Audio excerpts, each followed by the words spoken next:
think of Jerusalem. What comes to mind? For some of us, it might be the religious sites. For others, it could be what's been on the news more recently, especially in relation to President Trump's decision to move the U.S. Embassy from Tel Aviv, Israel, to Jerusalem.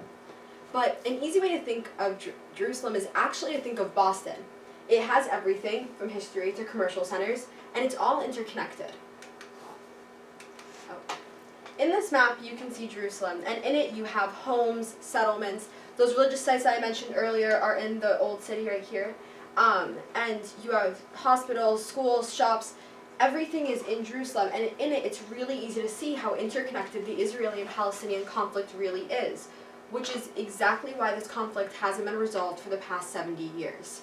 Because both people hold such value in the land that no agreement has been made. And if they've made an agreement, it hasn't actually been enacted in the way agreed upon. Hello, my name is Janna and today I'm here to talk to you about how looking closely at the changing demographics, quality of education, and access to holy sites in Jerusalem, it's clear to see that the corpus separatum plan, which essentially establishes Jerusalem both on paper and in reality as an international city, offers the best solution for the conflict in this specific city. So beginning with demographics, there are 2 points in time that we're going to focus on, and they both relate to this idea called the right to return, which is what this image is. There's currently a huge right to return protest and march happening in Gaza. But the right to return is the idea that applies to all refugees. The same way we think that Syrian refugees have a right to return home to Syria after the war, or Yemeni refugees have a right to return home after the war, that same right applies to Palestinian refugees. And there are 2 major points in time when there have been an extreme emigration of Palestinians that have caused large amounts of refugees. So the first time was in 1948. So let's set the scene. You're a Palestinian, you're living in your house, and there are some people that are moving in, right? Those are the Holocaust survivors. They're moving in through the Zionist movement into the then mandated Palestine, which is a British colony. You're living at home and it's totally fine, and then all of a sudden you hear that UN partition plan has been passed. It's UN Resolution 181, which essentially takes Israel, or currently Israel and Palestine, so if you imagine it's a diamond shape, the north and middle part is now Israel, and then the outer edges and the southern part of it is Palestine. So you are living, by chance, you happen to live in the area that's now Israel. You're not allowed to live, this isn't your land anymore. So you're forced to emigrate and to leave, and that caused the 1948 Nakba, which is the Arabic word for exodus. And the United Nations estimates that over 700,000 people were forced to leave their homes that year. And so those 700,000 people are eligible for the UNRWA humanitarian aid. And UNRWA is the UN group that specifically provides aid for UN refugees of 1948 and their descendants. So the same people that UNRWA provides aid for are the people who are eligible to return to their homes through the right to return. And that's been 1948 to 2018. That's roughly 3 generations, give or take. So that's 5 million descendants. So from that one point in time, you have 5 million more people that are eligible to return now to the territories that are Israel and Palestine in 2018. But there's a second point in time, and this is with the 1967 Six-Day War, where I'm not kidding you when I say within 6 days, Israel was able to, as their one nation, was able to defeat 5 Arab nations. You have Jordan, Syria, Lebanon, Egypt, and Iraq. We're all fighting Israel, and they won within 6 days.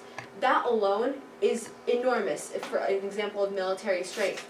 But as a result, Israel expanded their power.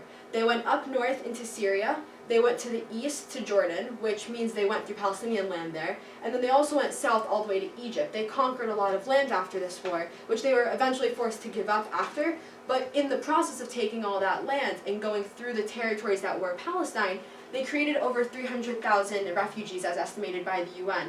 And 1967 until 2018, roughly another generation, so that's another million descendants that are eligible to return. So if you total it, that's 6 million people that can return back to the territories that are now Israel and Palestine. Israel in 2017, as reported by the World Bank, their population was 8 million. So you have 3/4 the size of Israel's population is now eligible to return back.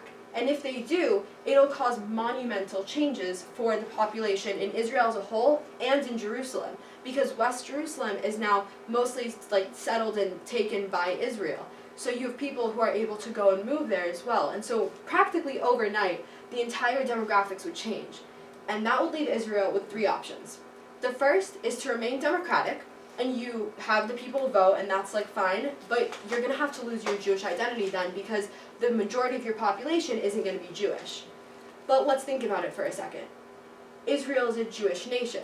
That's pretty much like giving up your mission statement for like one city. That just doesn't make sense. So we can take that out as unplausible because it's unlikely to ever happen.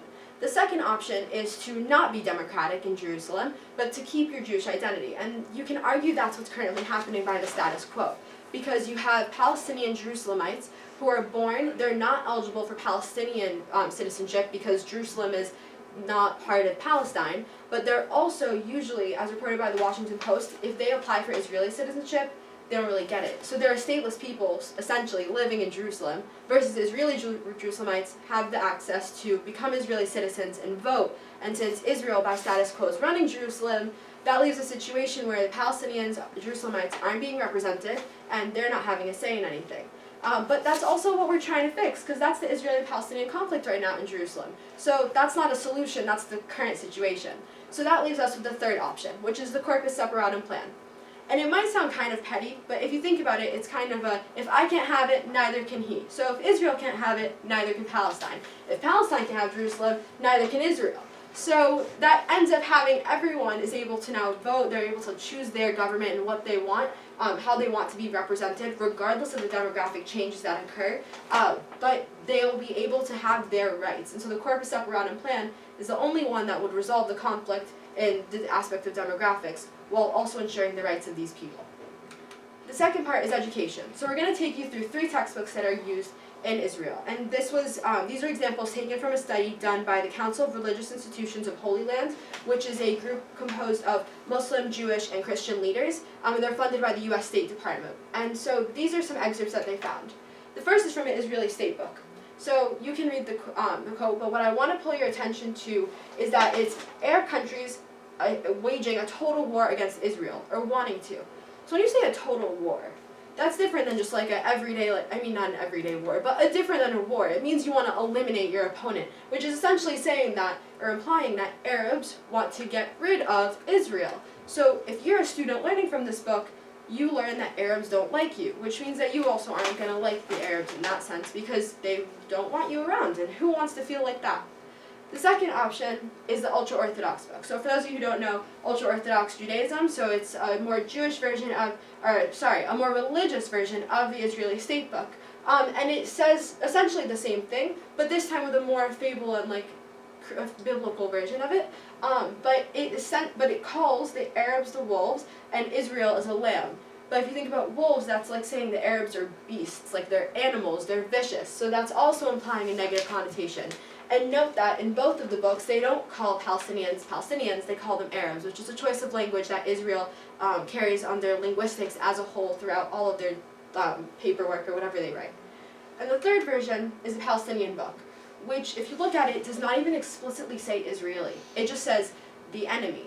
But if we look at the history, and if in 1948, like I said, when they were forced to flee their homes, who else would the enemy be in this case? They're implying that the enemy is Israel. So how can we logically and even reasonably expect that kids growing up learning this are going to have a mentality that they can come and when they get older, they'll listen to the other side? Even if they don't agree with them, that they'll understand what they're saying. That's unreasonable expectations for these people. So the corpus separatum plan would resolve this issue because you would now have a more international or universal type of textbook. All of the children would be learning from the same textbook, and you would also have these kids just learning both sides of history. Both Israel and Palestine have done good and bad things in this conflict, and the only way to move forward is to look at that and understand that. And so we will have children growing up learning that at least what the other side believes, even if they don't agree with it, but they'll grow up having a more open mindset to learning about the differences and maybe coming to a compromise in the future. And so in this way, the corpus separatum plan not only resolves the conflict for Jerusalem presently or in the short term, but also establishes a potential for a solution in the future for the Israeli and Palestinian conflict. And the last are holy sites. So this is the Church of Sepulchre. It's important to Christians. This is the Al-Aqsa Mosque. It's important to Muslims. This is the Wailing Wall. It's important to Jews. The Dome of the Rock. It's a shrine that's important to Muslims. and Mount of Olives, a site that's important to Jews. So when you think about holy sites and when you think about access to it, and look historically, like you have the Crusades, you have the Roman empires. I mean, the reason that Jesus was crucified in Jerusalem was because he was preaching a religion that the Romans didn't agree with. And we've come a long way from that, right? It's 2018, those people were like brutal, they didn't know what they were doing. Apparently not, because even as recently as this past summer, in July of 2017, there have been examples where holy sites were blocked from people and access to them because of outside situations. So what's supposed to happen in Jerusalem is that the religious leaders are in charge of who gets to open the doors for these religious sites, right? When they're open, when they're closed, what's happening inside of them. And so we're going to look specifically at who runs Al-Aqsa Mosque and the Dome of the Rock, and there's on this slide called the Haram al-Sharif, which is just like the name of the territory that they're on. And so the Islamic Waqf is supposed to be in charge of this. But last summer, in July 2017, you have 3 Palestinians and 2 Israeli soldiers. They get into this altercation sort of near where we are at the Haram al-Sharif, and as a result, Israel decides to close the Friday prayers. So for those of you who don't know, the Friday prayers in Islam are essentially the equivalent of like the Sunday church for Christians. So you're having people that are now not able to like go to their religious sites on a huge religious day. And as reported by Al Jazeera's Harry Fockett, it's the first time in decades that this site has been closed, and they expect literally tens of that, like 10,000-ish people to attend the Friday prayers. So that's a huge issue because now these people aren't going to be able to go to their sites, and it's closed. And when Israel allows it to be reopened 2 days later, they have metal detectors all over the doors, and people, or men, under the age of 50 are not allowed in. So how can we say that you have a holy site that's open for everyone, and by the United Nations Office for the High Commissioner of Human Rights, in Resolution 6/37 in Clause 9G, it says, to ensure in particular the right of all persons to worship or assemble in connection with a religion or belief, and to establish and maintain places for these purposes. So by closing the mosque in summer of 2017, Israel violated international law. But that would have never been an issue if Jerusalem was actually treated as a corpus separatum, because that means the government, international government, would not have the right to go and close these locations. And so the corpus separatum plan would actually ensure that all of us, in the same way here in America, I can just walk down and go to a church, or go to a mosque, or go to a synagogue, that these people in Jerusalem would have the exact same right.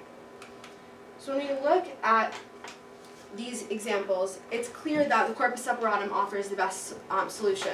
But the reason there hasn't been a resolution already is because of political differences, disagreements over religious histories, and even disagreements over territorial claims. It's been really difficult to come to a resolution when these people can't see eye to eye. And for a city that's supposed to be for all of us, especially those of us who follow any of the 3 major monotheisms, the living a life of dignity shouldn't be a privilege. Having rights should not be something that is dictated by your nationality. And so these are the faces of Israelis and Palestinians.